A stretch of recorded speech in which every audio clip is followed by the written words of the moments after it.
మంత్రి రాజీనామా చేస్తే ఇంకో మంత్రి వస్తారు, కానీ సమస్య అక్కడే ఉంటుందని ఎమ్మెల్యే రాకేష్ రెడ్డి అంటున్నారు. ప్రధాని నరేంద్ర మోడీ నాయకత్వంలో దేశం అన్ని రంగాల్లో అభివృద్ధి సాధిస్తోందన్నారు.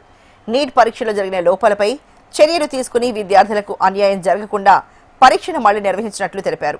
వ్యవస్థలోని లోపాలను గుర్తించి సరిదిద్దాల్సిన అవసరం ఉందన్నారు.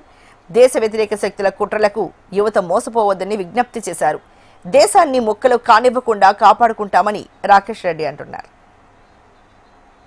ఈరోజు మంత్రి రాజీనామా చేస్తే ఇంకొక మంత్రి వస్తాడు, కానీ సమస్య అక్కడనే ఉంటుంది. ఉన్న లోపాల గురించి ఈరోజు దేశాన్ని అతకుతలం చేయడం కరెక్ట్. ఆర్ఎస్ఎస్ కు సనాతన ధర్మానికి నీట్ ఎగ్జామ్స్ కి ఏం సంబంధం తెలుసుకుంటున్నాం. సమస్యలు దాని మీద కమిటీ వేస్తాం, ఎవరైనా వ్యాధులు అయితే చర్యలు తీసుకుంటాం.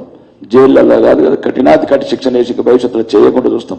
రానున్న రోజుల్లో టెక్నాలజీని అడాప్ట్ చేసుకుంటాం, డైనామిక్ ఆఫీసర్ని అడాప్ట్ చేసుకుంటాం. వ్యక్తులు రాజీనామా చేసిన సమస్యని సాల్వ్ చేసుకోవాలి, భవిష్యత్తులో జరగకుండా చూసుకోవాలి. ఈ దేశాన్ని విశ్వఖ్యాతిలో నింపిన నరేంద్ర మోడీ గారి నాయకత్వాన్ని నిర్వీర్యం చేయడానికి ప్రయత్నం చేస్తున్న ప్రతిపక్షాలు, విదేశీ శక్తుల కుట్రలైన కొందరు ఏజెంట్లు ఏమని అనుకుంటున్నారు.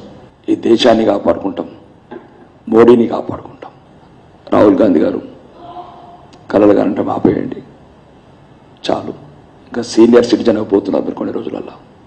కొద్దిగా పరిణితి చెందిన నాయకుడిగా ప్రవర్తించండి. సంఘ విద్రోహ శక్తుల మాటలు నమ్మకండి, సంఘ విద్రోహ శక్తుల ముసుగులున్న రాజకీయాలను నమ్మకండి.